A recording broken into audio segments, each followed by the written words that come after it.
Hey everybody, welcome back to Leosophy. This is the first in the agriculture series or homesteading series, and I'm going to be talking about chickens. But before I do that, it's a very timely time to talk about chickens because Easter's over and now people are sort of thinking about buying eggs to incubate or little baby chickens or grown chickens. But that's sort of what I wanted to address first is, commerce of agricultural products. It seems right now, because of the things that are happening, because the government wants more control over things, there's been a lot of restrictions on buying certain agricultural goods, seeds being one of the big ones. And I think this will probably increase rather than decrease over time, this little power grab we're seeing, which is one of the reasons why people are interested in homesteading to begin with. So I would urge you, if you are interested in starting a garden this year, whether it's Victory Garden or just homesteading or preparation, or maybe you just want to grow stuff this year, I would make a plan of the things that you need. You can use some of these videos as a template for your plan if you want, but get the things that you need before these restrictions get more severe. Especially, again, it's very telling that you can't get seeds in some places. They're not considered essential. It's very odd. You can buy a flipping shoulder massager, but you can't buy tomato seeds because they're not deemed essential by the government. So yeah, go ahead and make a list of things that you might need and get them before things get worse. Back to chickens, though. There are two reasons why someone would want to have chickens for a homestead or for their own personal use, backyard chickens in other words. I guess three, because you could qualify them as pets, as companions. But there's two more non-emotional reasons, and that would be eggs or meat. I know it seems like maybe a no-brainer, but it's actually an important thing to consider because there are different kinds of chickens. And they're different ones are suited to different things. There are industrial chickens and there are homestead chickens, and what you want can vary. So, for example, if someone just wants eggs, that's all they want, that's what they're interested in, there are egg-laying chickens. And all chickens lay eggs, obviously, but egg chickens are just better at it. They lay more often. They usually need fewer nutrients to make eggs, and they usually need less sunlight, so they lay a little bit more in the winter. That's another thing we'll talk about later, than, say, a meat chicken. And that's the other variety. There are meat chickens. They're chickens that have more muscle, more skeletal muscle on their bones than other chickens. And that's what makes them meat chickens. Sometimes they are called roasters or broilers for that reason. The reason why there's an important distinction is usually a chicken breed falls into one or the other. Now, there are sort of like the Mario and Mario Kart, like middle-of-the-road chickens. And those can be the best for homesteaders who want both. That being said, you can also have a mixed bag. Like, chickens aren't going to flock as just what breed they are. So you can keep a variety. In fact, I encourage you to keep a variety because it'll help you sort of gauge what kinds you do want and like. And also, for a small homesteader, it also helps you differentiate them, because I do think that's kind of important. If you're keeping chickens, more as a hobby and not, because you're a subsidiary of Tyson or something, it's nice to kind of humanize them a little bit. At least I think so, and that comes from personal experience. So I like having a variety of chickens with different personalities and different appearances. Anyway, I'll get on to the actual, the breeds themselves. So the varieties that I personally recommend, and by the way, you can look them up by variety, whether they're egg-laying or meat-laying or meat, or kind of in the middle, an all-rounder. But I'm just going to be going over the breeds that I have raised that I've enjoyed. There are some that I haven't. Let's start with the one that every homesteader, it seems, like you go to any homesteader message board or have a conversation with someone, it seems like everybody loves Orpingtons. And there's a few different varieties. I think that's one of the reasons why is they vary a lot physiologically. There's gray ones and fluffy ones and etc. But what's good about Orpingtons is they're very smart, they're very curious, and they're cute little animals, and they're sort of in the middle. So that's what's good about them. Yeah, they're really nice. One of the best things also about them that I wasn't even thinking about, because I live in sort of like zone 6 or 7 ish, they're pretty good about the cold. And that's another thing I've noticed. You get ready to listen to a lot of New England names, because most of the ones on this list are named after New England areas. Plymouth Rock is another good one. In my neck of the woods, people actually often mistake. There's Dominique chickens from I want to say Haiti, or maybe they're just originally from France and they're popular in Haiti. But people around here call them Dominickers. But most of the time, I mean, they have a rose comb. Most of the time, they're actually talking about a Plymouth Rock chicken. They're just calling them Dominickers as a bastardization of Dominique, and they're not the same breed, but that's what people mix them up with all the time. There's also a variety that's crossed with Orpingtons called an Australorp. It's the Australian variant. They are really good. I'm saying too much. They are really good at both laying eggs, and they have somewhat decent amount of meat on them. One of the reasons why people also like them is they're very docile, and it's weird to use this word for a chicken, but kind of cheerful. They're just a sweeter chicken variety. And one of my favorite too, though, if like I had to pick 2 chickens to keep, I would probably pick the New Hampshire Red. They're kind of a Mario example. They have good meat, but they also make really good eggs. They're really sweet. They are very quick to what's the word for that, when they sit on to go broody. So they're really good mothers. In other words, they take care of babies, which if you're in a homestead situation, that is very important. They're cold hardy, but they also don't overheat. They're just really great. New Hampshire Reds are, to keep using this flippin' Mario analogy, they're the Mario in Mario Kart. So they're right in the middle. And another variety I really like, encourage people to have if you have to pick, kind of for similar reasons, Sussex. They're really good. They're really great for if you're new to the hobby, because they're friendly, they're curious, they're clever. They're really good for starting out. I highly recommend that. Yeah. The only downside to them, I think, is if you have more aggressive breeds, they are so sweet that they might get picked on. And here are the 2 honorable mentions. These are the other 2 varieties that I really like. And this one is for purely emotional reasons, although they are a good chicken. They have decent meat, they have decent eggs. But Araquanas, they lay different colored eggs.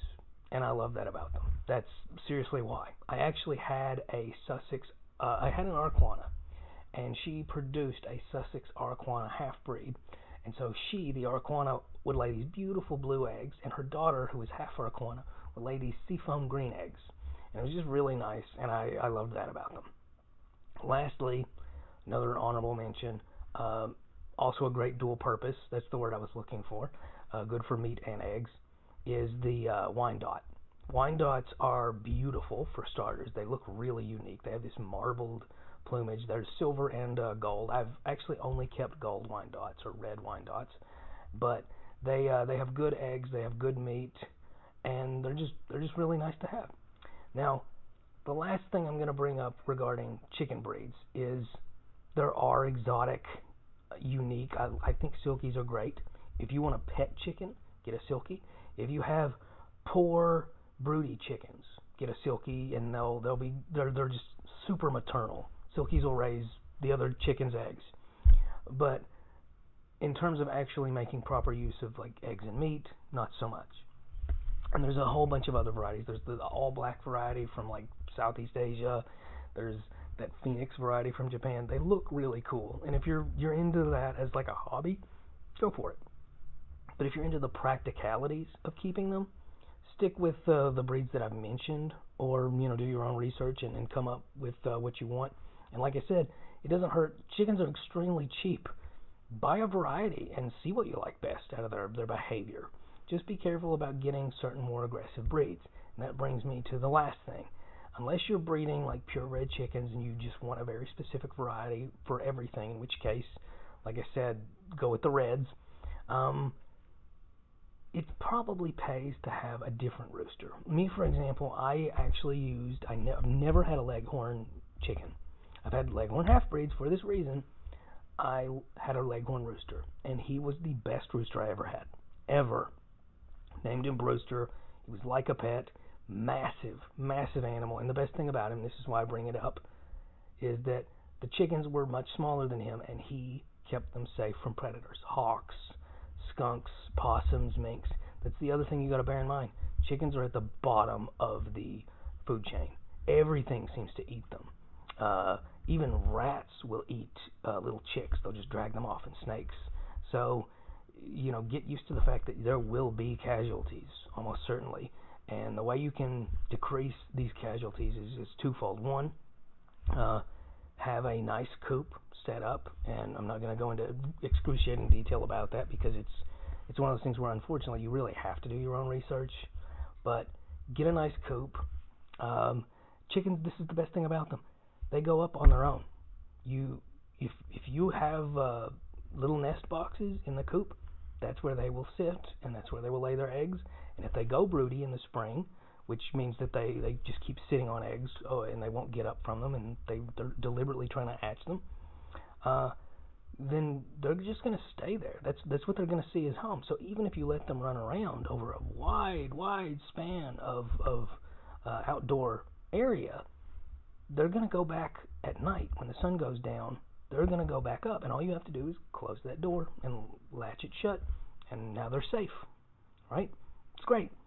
I also recommend a chicken wire floor for that and 2 or 3 roosting poles, and that way their droppings will fall through the fence and onto the ground and get washed away with the rain, assuming you live in an area where that's acceptable. It's just, it cleans itself, in other words.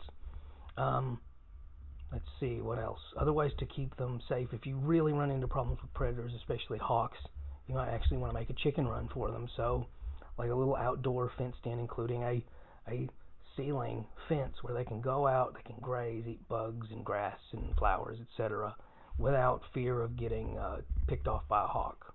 That's something you might want to go into. And last thing I'm going to bring up is in the winter, because sunlight dwindles, they will stop laying eggs entirely, or they will lay them very sporadically depending on the breed. So it's important to sort of make use of that. Me, for example, spring and summer, you're getting an egg per chicken every single day, which is a lot. It gets to a point where you're like giving them to people, using them as like gifts and currency in barter scenarios. So that is a good time also to pickle eggs or preserve them in you can preserve them in ash. You can even freeze them for a certain period of time. Bottom line is there's a period where you have too many eggs, and in the winter time you'll probably, if you have say a dozen chickens, you might get 1 or 2 eggs a day. And if that doesn't fit your needs, you're really going to be glad that you found some means of preserving those eggs to make proper use of them. That's where I was going with that. In the spring, though, a lot of hens go broody. They start sitting on eggs long term, and this can be a nuisance because you might want to eat some of those eggs. And if you don't have a rooster, nothing's ever going to hatch out of them to begin with. So there's a few ways you can do this. You can pick them up, and they throw a fit. They get very upset, but eventually they learn not to sit on the eggs. Or you can actually make the box that they're laying in very uncomfortable. Get rid of the hay, get rid of the comfy bits. It's unfortunate for them, but eventually it breaks them from being broody. Whereas if you have a hen that is broody, in other words, like I said, they're going to sit for about 21 days on those eggs, what I recommend actually doing is marking all those eggs that they have laid like on the first day or so, including other chickens from the boxes, and put those under her. She will peck at you if you do this, but wear gloves, long gloves. And then any new unmarked eggs, get rid of. Just take them and do what you normally would do with the eggs.